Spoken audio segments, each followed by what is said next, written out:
Assalamualaikum warahmatullahi wabarakatuh. Perkenalkan, nama saya Mahriani, NPM 1820066244, nomor absen 28, lokal 6D non reguler. Di sini saya juga ingin memperkenalkan tentang pekerjaan saya.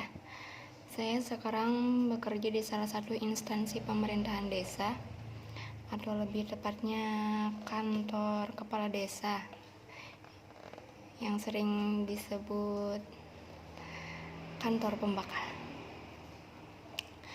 Nah, di situ kebetulan saya menjabat sebagai kepala urusan umum dan perencanaan. Jadi rada-rada sinkron dengan apa yang akan saya bahas di sini. Nah, kebetulan saya akan membahas tentang masalah infrastruktur sarana dan prasarana umum sosial. Di sini saya akan mengangkat tentang jalan usaha tani, atau yang sering disingkat dengan JUT. JUT ini salah satu pembangunan atau sarana prasarana yang sering diajukan oleh masyarakat saat musdes di tingkat desa. Karena JUT ini merupakan salah satu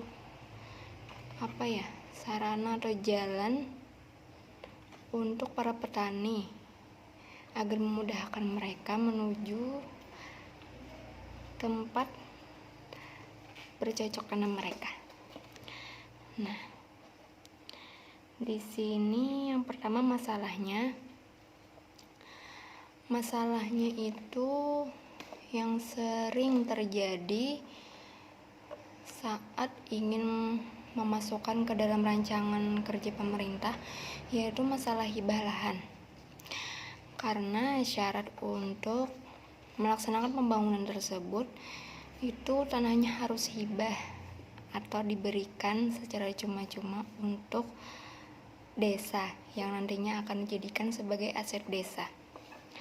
Nah, di sana nanti para pemilik tanah yang jalannya kena di tanah tersebut diminta untuk menandatangani surat pernyataan hibah lahan dan pernyataan tidak akan meminta ganti rugi di atas materai terutama, karena itu juga merupakan pegangan kita sebagai pemerintah desa agar tidak terjadi hal-hal yang tidak diinginkan nantinya. Itu salah satu masalahnya. Kemudian tujuan dari dilaksanakannya salah satu pembangunan JUT itu kan jalan menuju persawahan. Tentu saja apabila itu dibangunkan akan memudahkan akses jalan menuju tempat-tempat atau sawah bagi para petani. Jalannya jadi nyaman untuk dilalui, bisa untuk bersepeda, berkendara, karena jalannya sudah difasilitasi oleh desa. Untuk memudahkan, untuk menaikkan perekonomian masyarakat juga, agar lebih mudah dijangkau, seperti itu. Kemudian upaya pemerintah dalam melakukan pembangunan urusan tersebut, pertama-tama kita musyawarahkan dulu dengan masyarakat yang ada di desa melalui musdes apa saja yang ingin dibangun dalam hal infrastruktur sarana dan prasarana umum. Jadi di sana nanti akan dibahas tentang usulan-usulan per RT, apa saja yang ingin masyarakat bangun ya. Nah, di sana nanti dicatat, dirembuk dulu, dimasukkan semua usulannya. Habis itu nanti dimasukkan ke dalam RKP atau rencana kerja pemerintah. Di sana dilengkapi dokumen-dokumennya. Salah satunya yang tadi surat hibah, pernyataan hibah. Itu harus ada. Nah, setelah dirembuk, dimasukkan ke dalam RKP, nanti dimusyawarahkan lagi apa-apa yang menjadi prioritas dari semua usulan-usulan tersebut yang akan dimasukkan di APBDes, Anggaran Pendapatan Belanja Desa, di tahun ini misalnya. Jadi harus yang prioritas. Contohnya seperti data pemanfaatnya yang lebih banyak masyarakat yang menggunakan. Misalnya seperti jalan paving yang hanya 2 buah rumah yang akan melaluinya. Kemudian di sisi lain ada JUT yang banyak orang yang akan melalui jalan tersebut menuju area persawahan mereka. Nah, dari kedua kegiatan tersebut tentu saja jalan usaha tani yang akan menjadi prioritas yang akan dilaksanakan di APBDes tahun tersebut, karena data pemanfaatnya lebih banyak. Kemudian setelah dimusyawarahkan, terkumpul semuanya, hasil rembukannya, hasil keputusan bahwa kegiatan ini A sampai H misalnya yang akan dilaksanakan.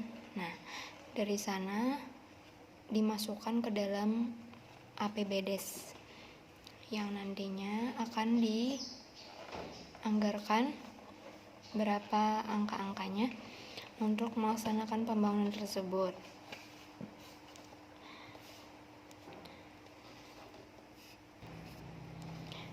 Nah, setelah APBDes tersebut fix apa-apa saja yang akan dimasukkan ke dalam anggaran pendapatan belanja desa dari bidang 1 sampai bidang 5 sudah selesai, maka nanti akan diadakan praevaluasi ke tingkat kecamatan.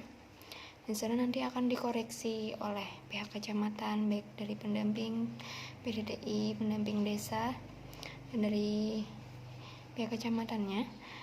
Di sana nanti akan dikoreksi apa-apa saja yang dirasa kurang tepat posisinya atau apa. Nanti di sana akan dirembuk, dimusyawarahkan. Nah, apabila ada terjadi suatu kekeliruan, nanti akan diperbaiki DPBDes-nya, kemudian dilakukan evaluasi lagi.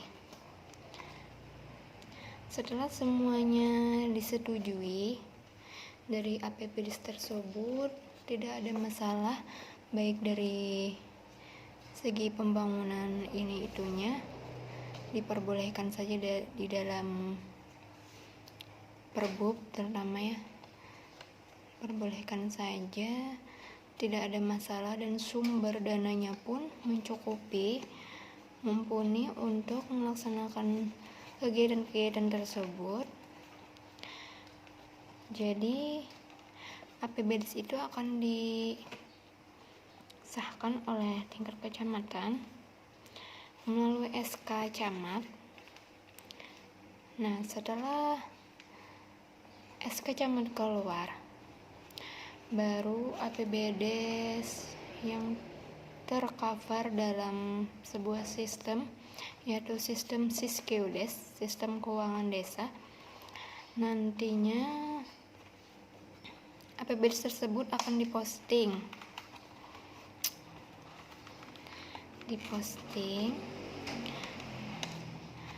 Setelah diposting, semua dokumen-dokumen dari APBDes tersebut diserahkan ke tingkat kabupaten. Nah, setelah semuanya terlaksana, jadi kita tinggal menunggu uangnya masuk, baru nanti akan bisa dilaksanakan semua kegiatan yang dari bidang 1 sampai bidang 5. Ya tentunya setelah uangnya masuk. Seperti itu. Nah, jadi dari pengalaman yang saya pernah alami, dari kegiatan yang kita laksanakan seperti musdes, itu tidak semua kehendak masyarakat atau usulan masyarakat itu bisa dilaksanakan secara serentak di tahun tersebut, karena mengingat anggarannya terbatas untuk bidang pembangunan. Jadi maka dari itulah tadi kenapa harus dipilih apa-apa yang menjadi prioritas dalam penggunaan anggaran dana desa terutama, karena itu agak sedikit rumit, banyak dokumen-dokumen yang harus dilengkapi untuk terlaksanakannya kegiatan tersebut. Nah, kemudian lembaga pemerintah yang menangani. Yang pertama itu pasti lembaga pemerintahan di desa ya, para aparat desa, kemudian naik ke tingkat kecamatan, kantor kecamatan, terus naik ke tingkat kabupaten dari dinas DPMD biasanya, seperti itu. Jadi banyak proses untuk melaksanakan sebuah pembangunan di desa, dari rancangan LKP, terus dimusdeskan, dimusyawarahkan, dimusrenbangkan. Nah, hal tersebut tentunya memiliki tahapan-tahapan yang harus dilaksanakan, tidak boleh ditinggal, karena hal tersebut menjadi dokumen yang penting untuk terselenggaranya kegiatan tersebut. Baiklah, begitu yang kiranya saya tahu. Salah hilaf mohon maaf apabila terdapat kesalahan dalam penjelasan saya ini, karena saya juga masih belajar dalam hal tersebut. Terima kasih atas perhatiannya. Wassalamualaikum warahmatullahi wabarakatuh.